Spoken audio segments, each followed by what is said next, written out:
കാസർഗോഡ് വീരമലക്കുന്ന് ദേശീയപാതയിലേക്ക് ഇടിഞ്ഞു വീണുള്ള അപകടത്തിന്റെ ഉത്തരവാദിത്വം കരാർ കമ്പനിയായ മേഘ കൺസ്ട്രക്ഷൻസിന് ജില്ലാ കളക്ടറുടെ പ്രാഥമിക അന്വേഷണ റിപ്പോർട്ട്.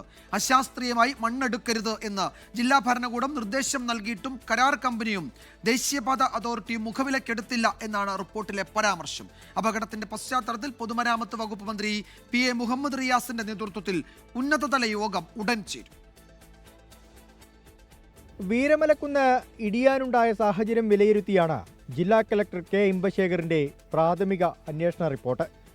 ദേശീയപാത കടന്നുപോകുന്ന സ്ഥലങ്ങളിൽ അശാസ്ത്രീയമായി മണ്ണെടുക്കുന്നത് അപകടത്തിനിടയാക്കുമെന്ന് ദേശീയപാത അതോറിറ്റിക്ക് മുന്നറിയിപ്പ് നൽകിയിരുന്നു.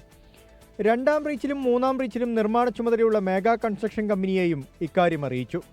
പക്ഷേ മേഘ കമ്പനിയും ദേശീയപാത അതോറിറ്റിയും ജില്ലാ ഭരണകൂടത്തിന്റെ മുന്നറിയിപ്പുകൾ അവഗണിച്ചെന്നും റിപ്പോർട്ടിലുണ്ട്. പ്രദേശത്ത് ഗതാഗതം പുനഃസ്ഥാപിക്കുന്നതിന് മുന്നോടിയായി ദേശീയപാത അതോറിറ്റിയോട് സുരക്ഷാ റിപ്പോർട്ട് ആവശ്യപ്പെട്ടിട്ടുണ്ട്. സംഭവത്തിൽ ഉന്നതതല യോഗം ചേരാനും തീരുമാനമായി. പൊതുമരാമത്ത് മന്ത്രി PA മുഹമ്മദ് റിയാസും ജില്ലയുടെ ചുമതലയുള്ള മന്ത്രി AK ശശീന്ദ്രനും യോഗത്തിൽ പങ്കെടുക്കും.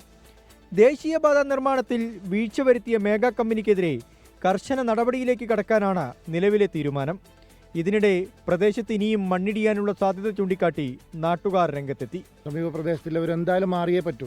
അത്രയും വലിയ അപകടമാണ് ഇനി വരാൻ പോകുന്നത്. ഈ വന്നതല്ല, ഇതിപ്പം ഭാഗ്യം കൊണ്ട് മാത്രം രക്ഷപ്പെട്ടതാണ്. ശ്മശാനത്തിന്റെ അപ്പുറത്തും ഇപ്പുറത്തുമായിട്ട് ദിവസം ഇടിഞ്ഞുകൊണ്ടിരിക്കുകയാണ്. പക്ഷെ ഇതിന് എന്തുകൊണ്ട് വേണ്ട തീരുമാനങ്ങൾ എടുക്കാൻ പറ്റുന്നില്ല.